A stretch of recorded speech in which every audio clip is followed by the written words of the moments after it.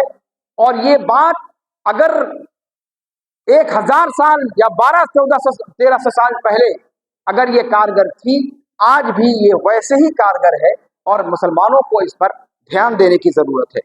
فرمایا کہ فَإِنَّ تَقْوَى اللَّهِ أَفْضَلُ الْعُدَّةِ وَأَبْلَغُ الْمَكِيدَةِ وَأَقْوَى الْقُوَّةِ، کہا کہ تقوی کا حکم کیوں دے رہا ہوں؟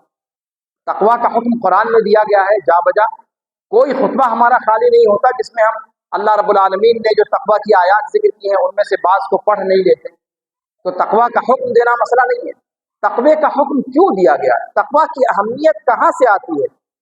فرمایا اس لیے کہ اللہ کا تقوی یہ سب سے بہترین ہتھیار ہے، اور فرمایا وَأَبْلَغُ الْمَكِيدَ، دشمن کو زیر کرنا چاہتے ہو نا، دشمن کو زیر کرنے کے لیے جتنی چالیں تم چل سکتے ہو، ان تمام چالوں میں سب سے خطرناک چال ہے اللہ کا تقوی۔ اللہ کا تقوی اختیار کر کے دیکھو، وَأَبْلَغُ الْمَكِيدَ، سب سے خطرناک چال ہے یہ دشمنوں کے حق میں، دشمنوں کو جو زیر کرنے والی ہے، وَأَقْوَى الْقُوَّةِ، اور سب سے بڑی طاقت ہے، یہ سپر پاور ہے جو اللہ رب العالمین نے مسلمانوں کو عطا کی، سپر پاور، اقوى القوة۔ اس کے بعد فرمایا وَلَا تَكُنْ فِي شَيْءٍ مِنْ عَدَاوَةِ عَدُوِّكَ أَشَدُّ احْتِرَاسًا لِنَفْسِكَ وَمَنْ مَعَكَ مِنْ مَعَاصِ اللَّهِ، فرمایا دشمنوں سے تو سبھی ڈرتے ہیں، دشمنوں سے سبھی ڈرتے ہیں، کوئی گدھا ہی ہوگا جو دشمن سے نہ ڈرے، لیکن کہا کہ جتنا تم اپنے سامنے والے دشمن سے ڈرتے ہو، اپنے اوپر کوئی مصیبت نہ آ جائے، اپنے ساتھ والوں پر کوئی مصیبت نہ آ جائے، سامنے والے دشمن سے جتنا ڈرتے ہو اس سے کہیں زیادہ ڈرو۔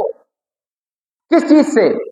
اپنے اندر اللہ کی کسی معصیت کے صادر ہونے سے، اللہ کی نافرمانی کے صادر ہونے سے، یہ تمہارے سامنے والے دشمن سے بھی کہیں زیادہ خطرناک دشمن ہے۔ تم اپنی صفوں میں اللہ کی معصیت کو صادر نہ ہونے دو، اللہ رب العالمین کی نافرمانی کا ارتکاب نہ ہونے دو۔ ٹھیک ویسے ہی جیسے تم باہر کے دشمن کی کسی تدبیر کو کامیاب نہیں ہونے دینا چاہتے، اس سے زیادہ خوف مجھے تم پر تمہارے درمیان معصیتوں کے پیدا ہو جانے سے ہے۔ مجھے تمہارے دشمنوں کا خوف نہیں، مجھے خوف ہے تمہارے درمیان اللہ کی معصیتوں کے صدور سے، کیونکہ اگر ایسا ہوا تو تم اپنے پاؤں پہ کلہاڑی خود مار رہے ہوگے، پھر کسی بیرونی دشمن کی ضرورت تمہیں نہیں ہے۔ فرمایا فَإِنَّ الذُّنُوبَ أَخْوَفُ عِنْدِي عَلَى النَّاسِ مِن مَكِيدَةِ عَدُوِّهِمْ، مجھے لوگوں پر سب سے زیادہ خوف اور سب سے زیادہ ڈر، جو ڈر ان کے دشمنوں سے بھی زیادہ ہے، وہ خود ان کی معصیتوں سے ہے۔ میں ان کی معصیتوں سے ڈرتا ہوں۔ اپنی صفوں میں گناہوں کو روکو، اگر تم گناہوں کو روکنے میں کامیاب ہو جاتے ہو، باہر کا دشمن تمہارا کچھ نہیں کر سکتا، اس کی گارنٹی میں دیتا ہوں۔ فرمایا فَإِنَّ الذُّنُوبَ أَخْوَفُ عِنْدِي عَلَى النَّاسِ مِن مَكِيدَةِ عَدُوِّهِمْ، گناہوں کا صدور لوگوں کے اندر یہ ان کے دشمنوں کی چالوں سے کہیں زیادہ خطرناک ہے میرے نزدیک۔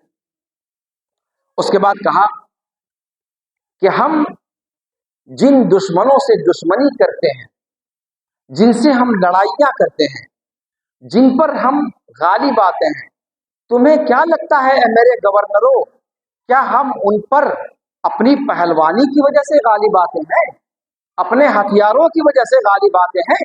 یہ خلیفہ وقت کہہ رہا ہے۔ کون سا خلیفہ؟ اموی خلیفہ عمر ابن عبد العزیز، جن کے زمانے میں اسلام کا ڈنکا دنیا کے کونے کونے میں بجنا شروع ہو گیا تھا۔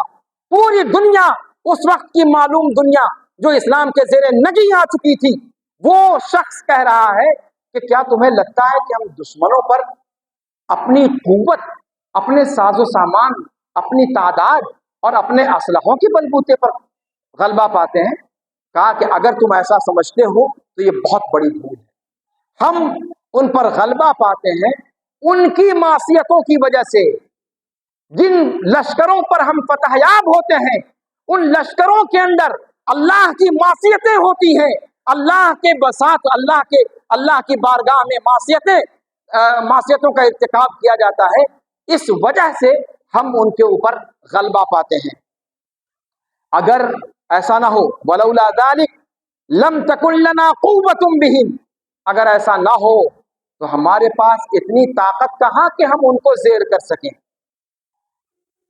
نہ ہماری تعداد ان کی تعداد کے مقابلے میں ہے، لأن عددنا لیس کعددہم ولا قوتنا کقوتہم، اور نہ ہماری طاقت ان کی طاقت کے بالمقابل ہے۔ یہ تب کہا جا رہا ہے جب اسلامی حکومت تھی۔ دھیان دیجیے گا، یہ تب کی بات کہی جا رہی ہے جب ہر چہار دانگ عالم میں اسلام کا ڈنکا بج رہا تھا۔ اس وقت حاکم وقت نے یہ بات کہی تھی کہ ہماری تعداد ان کی تعداد کے بالمقابل کچھ نہیں ہے، ہماری طاقت ان لوگوں کی طاقت کے مقابلے کچھ نہیں ہے۔ اگر ہم ان پر غلبہ پاتے ہیں، ان پر فتح یاب ہوتے ہیں، تو وہ صرف اس لیے ہوتے ہیں کہ ان کے ہاں معصیتیں پائی جا رہی ہیں، ان معصیتوں کی وجہ سے وہ مغلوب ہوتے ہیں اور ہم غالب ہوتے ہیں۔ یہاں پر بعض طلبہ بھی موجود ہیں، انہوں نے درس کی کتابوں میں پڑھا ہوگا بنو اسرائیل کا قصہ۔ جب بنو اسرائیل کو مغلوب نہیں کیا جا پا رہا تھا، تو پھر لوگوں نے ایک ایسے شخص کا سہارا لیا تھا جو مستجاب الدعوات تھا۔ بڑا مشہور قصہ ہے۔ مستجاب الدعوات ایک شخص تھا، اس کا سہارا لیا کہ تم آؤ اور بنو اسرائیل پر بد دعا کرو اور ہمارے لیے دعا کرو کہ ہم جیت جائیں، غلبہ ہمارا ہو۔ اس نے کہا کہ بھیا ایسا کیسے کر سکتے ہیں، وہ ان کے ساتھ موسیٰ ہے، اللہ کا رسول ہے، اور میں جانتا ہوں کہ وہ حق ہے، میں ان کے خلاف کیسے بد دعا کر سکتا ہوں؟ کہا کہ تمہیں کرنا ہوگا۔ مجبور کیا، تکرار کرتے رہے، جہاں تک کہ اس کو جو ہے مجبور کر دیا بد دعا کرنے پر۔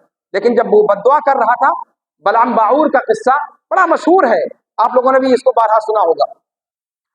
جب وہ بد دعا، لیکن اللہ رب العالمین نے جب وہ بنو اسرائیل کے لیے بد دعا کرتا تھا، اللہ تعالیٰ اس کی زبان پھیر دیا کرتا تھا، بنو اسرائیل کی جگہ پر وہ اپنی قوم کا نام لے لیتا تھا، اور جب بد دعا اپنی قوم کے لیے جب دعا کرتا تھا تو وہاں پر اپنی قوم کا نام آنے کے بجائے بنو اسرائیل کا نام آ جاتا تھا۔ اس نے کہا کہ اب تو ہمارا دین بھی گیا، ہماری دنیا بھی گئی، اب تو برباد ہو گئے۔ اس کے بعد جو تدبیر اختیار کیا اس نے، وہ کیا تدبیر تھی؟ قرآن کے اندر تفسیروں میں موجود ہے، اس واقعے کو پڑھیے آپ۔ کہا کہ اب تو ایک ہی شکل ہو سکتی ہے کہ کسی طریقے سے بنو اسرائیل کو گناہ میں ڈالو، جب تک ان کو گناہ میں نہیں ڈالو گے تب تک ان پر تم فتح یاب نہیں ہو سکتے۔ نتیجہ یہ ہوا کہ عورتوں کو تیار کیا، حسین دوشیزاؤں کی ایک فوج تیار کی، اور ان کو سامان بیچنے کے لیے، مختلف قسم کے سامان بیچنے کے لیے ان کو کہا کہ جا کر کے بنو اسرائیل کے خیمے میں اپنے اپنے سامان بیچو۔ اور پھر اس کے بعد جو ہوا وہ آپ سبھی لوگ جانتے ہیں کہ کیسے ایک ہٹا کٹا مشتنڈا بنو اسرائیل کا ان میں سے ایک حسینہ کے چکر میں پھنسا اور پھر زنا کر بیٹھا، اور جیسے ہی زنا ہوا ویسے ہی طاعون پھیلا، اور یک لخت بنو اسرائیل کی کتنی بڑی تعداد ہلاک و برباد ہو گئی، تاکہ پھر اس کا تدارک کیا گیا، اور پھر اس زانی کو نیزے میں اس کی لاش کو لٹکا کر کے نکلا جو حاکم تھا وہاں کا، جو ذمہ دار تھا، اور اس نے کہا کہ اے اللہ، ہم اپنے درمیان تیری معصیت کرنے والوں کے ساتھ یہ سلوک کرتے ہیں۔ اور اتنا بڑا نیزہ تھا کہ لکڑی اور لکڑا، وہ لڑکی، وہ جو عورت تھی وہ، اور جو وہ بدقماش شخص تھا، ان دونوں کو ایک ہی نیزے میں پرو کر کے لایا، اور پھر اللہ رب العالمین کے سامنے آ کر کے ان لوگوں نے دعا کی اور پھر دعا کے نتیجے میں پھر کایا پلٹی اور اللہ رب العالمین نے پھر ان کو غلبہ نصیب فرمایا۔ تو مطلب اس قسم کے واقعات ہماری شریعت کے اندر موجود ہیں۔ عمر بن عبدالعزیز رحمہ اللہ کا یہ کہنا یہ ان کا اپنا قول نہیں ہے، بلکہ یہ چیز اس کی اساس موجود ہے، اس کی دلیل موجود ہے۔ یہی وجہ ہے کہ جنگ بدر کے اندر آپ دیکھ لیں کہ مسلمانوں کی تعداد کتنی تھی؟ 313 مقابل میں 1000۔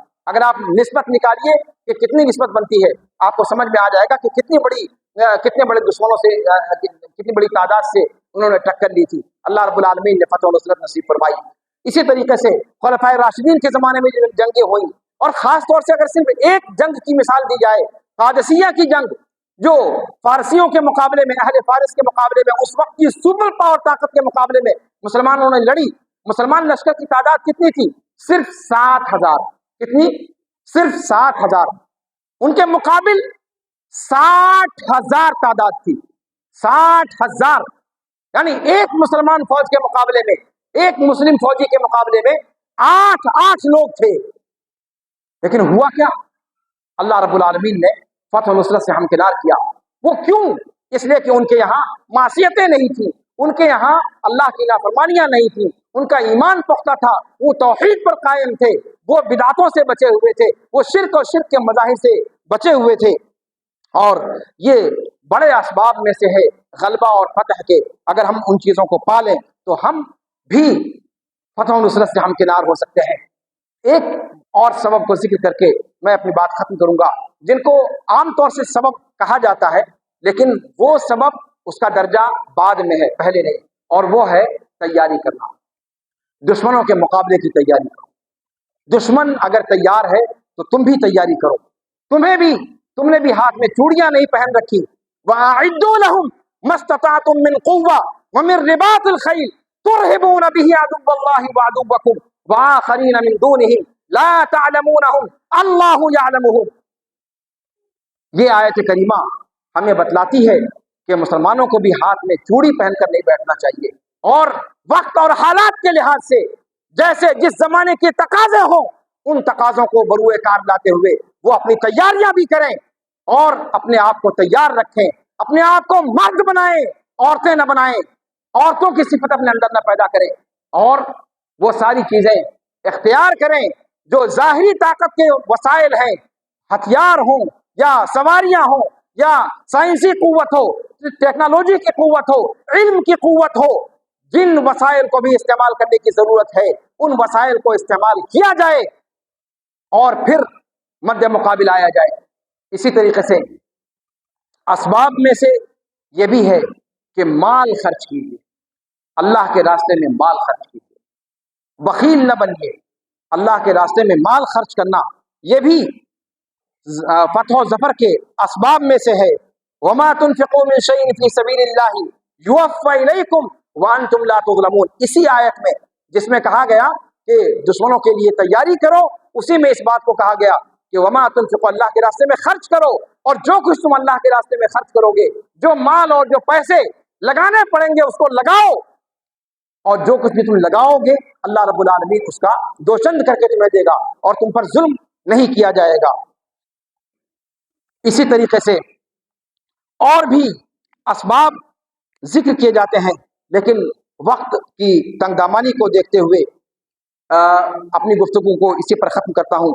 اللہ رب العالمین سے دعا ہے کہ اللہ رب العالمین ہمیں اپنے دین کی سمجھ عطا فرمائے، اللہ رب العالمین ہمیں توحید کے مضامین کو سمجھنے کی توفیق عطا فرمائے، اللہ رب العالمین شرک اور بدعت سے ہمیں بچائے، اللہ رب العالمین ہمیں باطل رسم و رواج سے بچائے، اللہ رب العالمین ہمیں قرآن و سنت کی روشن شاہراہ پر چلنے کی توفیق عطا فرمائے، اللہ رب العالمین اہل اسلام کو غلبہ نصیب فرمائے، اللہ رب العالمین جہاں جہاں اہل اسلام آزمائشوں کا شکار ہے، اے بار الہ تو جبار ہے، تو قہار ہے، اے بار الہ تیرے سامنے کسی کی کوئی سکت نہیں، اے بار الہ تو ہماری بدعمالیوں کو نہ دیکھ، اے بار الہ تو اپنے رحم و کرم کا معاملہ فرما، اے بار الہ جہاں جہاں اہل اسلام کے لیے سازشیں رچی جا رہی ہیں، جہاں جہاں ان کے قافیے تنگ کرنے کی کوشش کی جا رہی ہے، اے بار الہ دشمنوں کی چالوں کو، دشمنوں کی سازشوں کو خود دشمنوں کے اوپر پھیر دے، خود ان کو تو ان کے چنگل میں پھنسا دے۔ اے بار الہ تو اس چیز پر قادر ہے، اے بار الہ تو قادر مطلق ہے، اے بار الہ تیرے کن کی دیر ہے اور پھر فیکون ہو جاتا ہے۔